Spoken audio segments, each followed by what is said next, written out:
नमस्कार दोस्तों, मेरा नाम है अंकुश और आप देख रहे हैं रेलवे पॉइंट्समैन अंकुश। दोस्तों स्वागत है आपका हमारे यूट्यूब चैनल में। आज की वीडियो का टॉपिक है रेलवे ग्रुप डी की तैयारी जीरो लेवल से कैसे करें। तो दोस्तों सबसे पहले मैं आपको ये बताना चाहता हूँ कि मैं खुद एक ग्रुप डी का एम्प्लॉय हूँ और मैंने 2019 की भर्ती में फॉर्म अप्लाई किया था और ये एग्ज़ाम डिले हो गया था और 2022 में जाके एग्ज़ाम हुआ था और मेरा एग्ज़ाम हो गया था। और जब मेरा रिजल्ट आया था तो मेरे 76 पॉइंट कुछ मार्क्स थे, लगभग 77 मार्क्स थे और मुझे पॉइंट्समैन जो कि रेलवे ग्रुप डी की सबसे अच्छी पोस्ट होती है वो पोस्ट मुझे मिली थी। तो चलिए मैं आपको बताता हूँ कि कैसे तैयारी शुरू करी थी, कितने महीने मैंने तैयारी करी थी, कैसे अपना टाइम मैनेज किया था, कितने घंटे पढ़ाई करी थी और मॉक टेस्ट देना कब से शुरू किया था और मैंने टोटल कितने मॉक टेस्ट दे दिए थे और मैं कैसे मोटिवेट होता था, मैंने कौन से सब्जेक्ट पे ज़्यादा फोकस किया था, मेरी मैथ, मेरी रीजनिंग, साइंस, जीके कैसे मैंने कंप्लीट करी थी और किस सब्जेक्ट में मेरे ज़्यादा मार्क्स आए थे और किस तरीके से आपको एग्जाम के लिए प्रिपेयर होना है, ये सब चीज़ें मैं आपको बताने वाला हूँ। तो वीडियो में एंड तक जरूर बने रहिएगा। तो अगर आप रेलवे ग्रुप डी की तैयारी करना चाहते हैं और जीरो लेवल से शुरुआत कर रहे हैं तो ये वीडियो आपके लिए है और मैं अपनी कहानी और साथ ही अन्य सफल लोगों की कहानी आपके साथ शेयर करूंगा और साथ ही ये बताऊंगा कि सही रणनीति और मेहनत से कैसे सफलता हासिल करी जा सकती है। मैं आपकी जानकारी के लिए बता दूं कि ये जो ग्रुप डी का एग्जाम मैंने दिया था वो मैंने अपने लाइफ का पहला कॉम्पिटिटिव एग्ज़ाम दिया था और पहली ही बार में मेरा एग्ज़ाम क्लियर हो गया था और मैंने ऑनलाइन ही एग्ज़ाम की तैयारी करी थी और पूरी की पूरी तैयारी मैंने यूट्यूब से ही करी थी, क्योंकि पहले ये जो ऑनलाइन कोर्स आ रहे हैं तब ज़्यादा ऑनलाइन कोर्स नहीं मिलते थे और मैं कन्फ्यूज रहता था कि मैं किसका कोर्स लूँ। जब तक एग्ज़ाम आ गया तब तक मैंने किसी भी कोर्स को परचेस नहीं किया था, सिवाय मैंने साइंस का कोर्स ही परचेस किया था। तो चलिए मैं आगे आपको बताता हूँ मैंने किसका कोर्स लिया था, कैसे मैंने पढ़ाई करी थी। दोस्तों सबसे पहले अपना लक्ष्य साफ रखें। सबसे पहले खुद से आप ये पूछें कि आप ग्रुप डी की नौकरी क्यों करना चाहते हैं। जब आपका लक्ष्य साफ होगा तो आप उसके लिए ज़्यादा फोकस और डेडिकेटेड रहेंगे। ये नौकरी सिर्फ एक सरकारी नौकरी नहीं है बल्कि एक सुरक्षित भविष्य का रास्ता है आगे जाने के लिए, क्योंकि इसमें भी डिपार्टमेंटल एग्जाम से आप लो लेवल की जो पोस्ट होती है ग्रुप डी की उससे अपर लेवल की आप पोस्ट को हासिल कर सकते हैं। स्टेशन मास्टर, जो ट्रेन मैनेजर जिसको गार्ड कहते हैं, गार्ड बन जाएंगे, एएलपी लोको पायलट बन जाएंगे डिपार्टमेंटल एग्जाम दे करके। तो आप ये मत सोचें कि ग्रुप डी की जॉब छोटी होती है, ये मैं कैसे करूँगा। इसके लिए आप अपना लक्ष्य साफ रखें कि आपको हाँ ग्रुप डी ज्वाइन करना है, उसके बाद आगे बढ़ जाएंगे। और दूसरी बात यह है कि आप सही सिलेबस को समझें। तैयारी की शुरुआत करने से पहले सिलेबस को अच्छे से समझना जरूरी होता है और ग्रुप डी के लिए 4 मुख्य विषय होते हैं। पहला होता है मैथ्स, दूसरा रीजनिंग, तीसरा जीके जिसको जनरल नॉलेज कहते हैं, चौथा होता है साइंस जो कि एक जनरल साइंस होती है, बेसिक फिजिक्स, बेसिक केमिस्ट्री और बेसिक बायोलॉजी ही इसमें आती है। और लेकिन इसके लिए हर सेक्शन के लिए बराबर ध्यान देना जरूरी होता है। ऐसा नहीं है कि आप केमिस्ट्री के लिए ज़्यादा समय दे रहे हैं या फिजिक्स के लिए ज़्यादा समय दे रहे हैं, नहीं, इसके लिए आपको बराबर सभी का सिलेबस प्रॉपर तरीके से कंप्लीट करना होगा। और जो मैथ्स है उसमें बेसिक और एडवांस दोनों टाइप की मैथ आती है और रीजनिंग जिसे तर्क सत्य और पैटर्न की पहचान कहते हैं वो सभी रीजनिंग के टॉपिक भी इसमें आ जाते हैं। और जनरल नॉलेज में भी हिस्ट्री, जियोग्राफी, इकोनॉमी और करंट अफेयर ये सभी टॉपिक मिला करके आते हैं। मैं आपको बता दूं कि जो मैथ के क्वेश्चन होते हैं वो आते हैं 25 क्वेश्चन और जो रीजनिंग के हैं वो आते हैं 30 क्वेश्चन, जो साइंस के हैं वो आते हैं 25 क्वेश्चन और जीके यानी जनरल नॉलेज और करंट अफेयर के आते हैं 20 क्वेश्चन। तो आपको मैथ रीजनिंग को कुछ इस तरीके से बना के चलना है कि आपके मार्क्स ज़्यादा से ज़्यादा आएँ। इसमें आपको पूरा फोकस करना है अच्छे से, क्योंकि 100% मार्क्स भी इसमें आ जाते हैं। मेरे खुद के मार्क्स मैथ में जब मैं मॉक टेस्ट देता था तो यहाँ पे मेरे 25 मार्क्स आते थे और जब मैंने रियल टेस्ट दिया तब मेरे सिर्फ 19 मार्क्स ही आए थे। और रीजनिंग में 30 में से मेरे 28 क्वेश्चन बिल्कुल राइट निकले थे और मैथ में 21 क्लियर निकले थे। तीसरे नंबर पर हम बात करते हैं टाइम टेबल की। ठीक है, टाइम टेबल एक बनाएं और उसको प्रॉपर तरीके से फॉलो करें। अगर आपकी शुरुआत जीरो से हो रही है तो आपको एक स्ट्रिक्ट टाइम टेबल की ज़रूरत होगी। हर दिन आपको 6 से 8 घंटे पढ़ाई के लिए ज़रूर निकालने पड़ेंगे और हर विषय को बराबर टाइम देना पड़ेगा। अगर कोई ऐसा सब्जेक्ट आपका है कि जो मजबूत है तो उसके लिए थोड़ा कम टाइम देंगे, लेकिन ये नहीं समझना है कि आपका वो टॉपिक बिल्कुल पूरी तरीके से कंप्लीट है, ऐसा नहीं करना। बिल्कुल आपको हर एक सब्जेक्ट के लिए प्रॉपर पूरा का पूरा टाइम देना है और रोज कम से कम 2 घंटे रिवीजन करना है जो आप आज पढ़ रहे हैं। तो याद रखें, कंसिस्टेंसी ही आपकी असली ताकत होती है। अगर आपने जैसे आपने अभी टाइम टेबल बना लिया और सोचा कि आज नहीं कल से शुरुआत करता हूँ, या फिर आपने 5 दिन पढ़ाई कर ली फिर 2 दिन का गैप दे दिया, फिर से पढ़ाई शुरू कर दी। देखिए इसमें आपकी कंसिस्टेंसी खराब होती है और ये तैयारी करने का जो तरीका होता है बिल्कुल ही गलत होता है। अगर आप तैयारी शुरू कर रहे हैं तो लगातार तैयारी करने की ज़रूरत रहेगी, चाहे आप 6 ही घंटे पढ़ें या फिर 8 घंटे पढ़ें। अगर आप थोड़े स्ट्रॉन्ग हैं अपनी तैयारी में, जैसे 0 लेवल से शुरू नहीं कर रहे हैं, तो सिर्फ आप 4 घंटे ही पढ़ाई करें, लेकिन आप पढ़ाई रेगुलर करें। अगर आपने कुछ दिन मिस कर दिए, कुछ दिन बाद फिर से तैयारी करने आ गए, इससे आपकी तैयारी ख़राब हो जाएगी और आप अन्य लोगों से पीछे हो जाएंगे। जैसे कि आपको पता है कंपटीशन बहुत ज़्यादा है, तो टाइम टेबल को फॉलो करने का ध्यान जरूरी रखें। चलिए चौथे नंबर पे हम बात करते हैं बेसिक से शुरुआत की। देखिए अगर आपको लगता है कि मेरा बेसिक क्लियर है, तब भी आप सिर्फ बेसिक से ही शुरुआत करें, क्योंकि अगर आप अभी ग्रुप डी की तैयारी कर रहे हैं तो आपको ये मान के चलिए कि 5 से 6 महीने का समय आपके पास प्रॉपर है। हो सकता है इससे भी ज़्यादा समय मिल जाए, लेकिन 5-6 महीने आराम से मिल जाएंगे। तो आपको बेसिक कॉन्सेप्ट में अगर दिक्कत होती है तो सबसे पहले बिना घबराए इसको क्लियर करें और ये मत सोचें कि मैं डायरेक्ट हार्ड क्वेश्चन करने लग जाऊँगा। आप बेसिक से शुरुआत करें। जैसे कि मैथ है तो मैथ के लिए आप कैलकुलेशन से शुरुआत कर सकते हैं। जोड़, घटाना, गुणा, भाग, कैलकुलेशन की स्पीड बढ़ाने के लिए आप सबसे पहले कैलकुलेशन वाला चैप्टर ही स्टार्ट करें।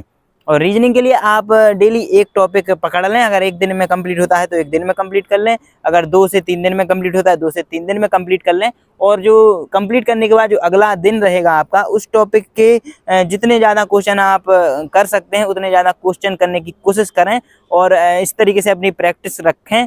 और अब बात करते हैं जीके यानी जनरल नॉलेज की। तो इसके लिए देखिए आप कोई सी भी एक एनसीईआरटी की बुक ले लें। ये मत सोचें कि एक अच्छी बुक बता दीजिए या कोई सी भी बुक बता दीजिए। आपको जो भी बुक अच्छी लग रही है आप वो बुक परचेस कर सकते हैं मार्केट से, या ऑनलाइन भी आप ऑर्डर कर सकते हैं। तो ये मत सोचना आप कि मुझे कोई अच्छी बुक मिल जाए जिससे बिल्कुल बेड़ा पार हो जाए, ऐसा कुछ नहीं होता है। आप किसी भी बुक से तैयारी कर सकते हैं।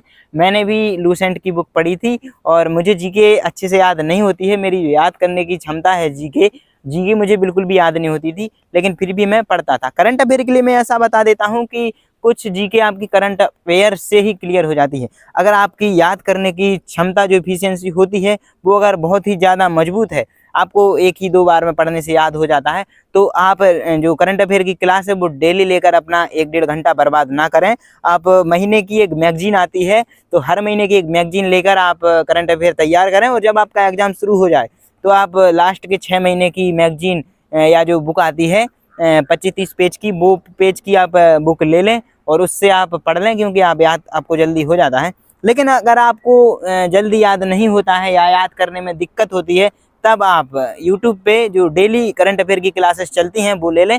मैं अपना बताऊं तो मैंने लास्ट टाइम पे 6 महीने की मैगजीन भी खरीदी थी, लेकिन मुझे याद जल्दी नहीं होता, तो मैं डेली कुमार गौरव की जो उत्कर्ष क्लासेस पे पढ़ाते हैं डेली उनकी क्लास लेता था, जिससे कि मेरी करंट अफेयर के साथ साथ थोड़ी जीके भी मजबूत हो जाती थी और अच्छे खासे मेरे नंबर जीके में, अच्छे खासे तो नहीं कह सकते लेकिन ठीक ठाक 20 में से 8 नंबर मेरे शायद आ गए थे। और साइंस के लिए मैं बता दूं कि 8th से लेकर 10th तक की ही साइंस इसमें पूछी जाती है और आप या तो किताब से ही पढ़ लें या फिर इसके लिए आप, अगर आपकी साइंस थोड़ी वीक है तो इसके लिए आप कोई कोर्स परचेस कर सकते हैं, या यूट्यूब पे भी बहुत सी क्लासेस ऐसे अवेलेबल हैं, प्लेलिस्ट भी अवेलेबल है पूरी साइंस की, तो उससे भी आप पढ़ सकते हैं। यूट्यूब पे जाके हर एक टीचर की आप क्लास देखो, 2-4 टीचर की देखिए क्लास है, और जिससे भी आपको अच्छे से समझ में आ रहा है, आपको लगता है कि हाँ इनसे पढ़ के मैं अच्छे से अपनी साइंस को मजबूत कर लूँगा, तो उनका आप ऑनलाइन जो पेड कोर्स आता है वो भी आप परचेस कर सकते हैं और उससे आपका कोर्स कंप्लीट कर सकते हैं। अगर मैं अपना साइंस का बताऊं तो मेरी साइंस बहुत ही वीक थी और मैंने बहुत ट्राई किया, लेकिन साइंस मेरी मजबूत नहीं हो रही थी और मैं यूट्यूब पे देखता रहता था।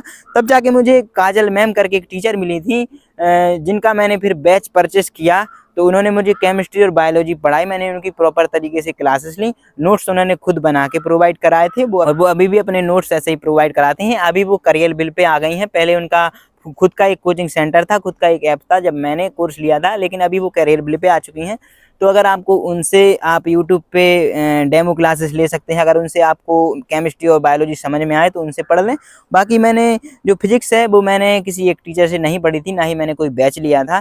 मैं यूट्यूब पे फिजिक्स का कोई चैप्टर सर्च करता था और जिस भी टीचर की वीडियो आ जाती थी मैं उनकी वीडियो देखने लग जाया करता था, और अगर उनकी वीडियो समझ में आ गई, मुझे वो चैप्टर समझ में आ गया, मतलब मेरा चैप्टर कंप्लीट हो गया, उसके बाद मैं क्विज वगैरह लगा लेता था उसके प्रैक्टिस करने के लिए। अगर मेरी वो चैप्टर मेरा अगर क्लियर हो गया है, मुझे समझ में आ गया है, तो फिर मैं अगला चैप्टर फिजिक्स का यूट्यूब पे ही सर्च करता था। तो मैंने किसी एक टीचर से नहीं पढ़ा है, जिस भी टीचर का कोई चैप्टर अच्छा लगा मैं 2-3 टीचरों से पढ़ लेता था।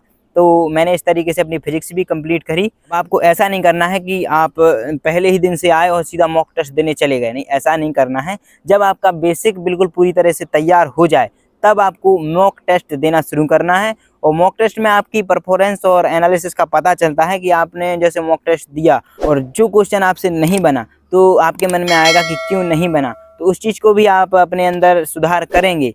और जो टॉपिक आपका कमज़ोर है वो टेस्ट देने से पता चल जाएगा और उस टॉपिक पे आप ज़्यादा फोकस करेंगे। और मॉक टेस्ट देते समय आप सबसे पहले टाइम का ज़रूर ध्यान रखें। जैसे 90 मिनट का ग्रुप डी का एग्ज़ाम होता है, तो कोशिश करें कि 80 मिनट से पहले ही आपका मॉक टेस्ट कंप्लीट हो जाए। और आपको ज़्यादा से ज़्यादा कोशिश करनी है कि ऑनलाइन टेस्ट ही आपको देना है। और जैसे कोई टॉपिक का टेस्ट देना है तो आप उसके लिए क्विज लगा सकते हैं, उसमें जो मिनी मॉक टेस्ट होते हैं टॉपिक वाइज वो आप कंप्लीट करें। इसके बाद जो आपका फुल टेस्ट होता है 100 मार्क्स का, जो रियल एग्ज़ाम में आपके 100 मार्क्स का आता है, वो आप मॉक टेस्ट दें। तो आपको टाइम का मैनेजमेंट भी अच्छे से करना है। शुरुआत में आपके नंबर बहुत ही कम आएंगे, हो सकता है एवरेज आएंगे, हो सकता है आप जब पहला टेस्ट दो तो आपके 30-40 मार्क्स आए या फिर 50-60 मार्क्स आए। तो आपको इसके लिए बिल्कुल भी डरना नहीं है, क्योंकि शुरुआत आप कर रहे हो तो आप डायरेक्ट सीधे 90 नंबर तक तो पहुंच नहीं जाओगे। तो आपको शुरुआत कर रहे हो तो अगर 30-40 नंबर भी आपके आ रहे हैं, 50-60 भी आ रहे हैं, तो नंबर कम आने की वजह से आपको बिल्कुल भी घबराना नहीं है, बिल्कुल भी डरना नहीं है। जैसे तैयारी करते जाना है, मॉक टेस्ट देते जाना है, अपने आप ही मार्क्स बढ़ेंगे। जब मैं अपना बताता हूँ, जब मैं मैंने पहला मॉक टेस्ट दिया था तब मेरे सिर्फ 41 मार्क्स ही आए थे। और मैंने सबसे ज़्यादा मार्क्स मेरे मैथ रीजनिंग में ही आए थे और साइंस और जीके में मेरे सिर्फ 6 या 7 मार्क्स ही आ पाए थे। तो मैं भी वहाँ पे डीमोटिवेट हो रहा था। लेकिन देखो, डीमोटिवेट होने से कुछ नहीं होता है। आपको देखना है कि उस टेस्ट में आपने क्या क्या गलतियाँ करी हैं, क्यों आपके नंबर कम आए हैं। जिस वजह से भी आपके नंबर कम आए हैं आपको उस चीज़ को अपने अंदर सुधार करना है। तब जाके जब आप दूसरा टेस्ट देंगे तब आपके ज़्यादा मार्क्स आए थे। जब मैंने अपना 10वां टेस्ट दिया था तब मेरे 60 मार्क्स से ज़्यादा आने लगे थे। और इस तरीके से मेरे मार्क्स कभी कम कभी ज़्यादा होते रहते थे। कभी कभी 55 आ जाते, 56 आ जाते थे, कभी 65 तक आ जाते थे। मेरे हाईएस्ट जो मार्क्स थे वहाँ पे एक बार 81 मार्क्स मेरे हाईएस्ट आए थे 100 में से। तो कभी ज़्यादा कभी कम आते हैं, तो इस चीज़ से आपको बिल्कुल भी डिमोटिवेट नहीं होना है। अगर आपके नंबर कम आ रहे हैं तो ये आपकी गलतियों को सुधारने का मौका दे रहे हैं। आपकी तैयारी को सुधारने का एक बहुत ही अच्छा तरीका होता है मॉक टेस्ट। तो आपको बिल्कुल भी डिमोटिवेट नहीं होना है। और अगली बात यह है कि अपने अंदर मोटिवेशन बनाए रखें। कई बार ऐसा होता है कि तैयारी के दौरान आपको खुद को कमज़ोर महसूस करेंगे, लेकिन याद रखें, खुद पर विश्वास रखें। अपने आसपास ऐसे लोगों को रखें जो आपको मोटिवेट करें, ना कि डिमोटिवेट करें। कई लोग ऐसे होते हैं कि जो आपसे कहेंगे कि क्या तू क्यों फालतू में तैयारी कर रहा है, आप तेरा सिलेक्शन बिल्कुल भी नहीं होगा, और क्या तू ग्रुप डी की तैयारी कर रहा है, तो चपरासी की नौकरी होती है, तुझे पटरियों पे काम करना होता है। मुझसे खुद ऐसे लोग कहते थे, इसीलिए मैं आपको बता रहा हूँ। तो उनकी बातों को आपको बिल्कुल भी ध्यान में नहीं देना है। ग्रुप डी को आपको छोटा नहीं समझना है। एग्ज़ाम बहुत ही आसान होता है अगर आपकी तैयारी अच्छी है। तो इससे आपको कभी भी डरना नहीं है, खुद को मोटिवेट हमेशा रखना है। और सफल लोगों की आपको कहानियाँ सुननी है।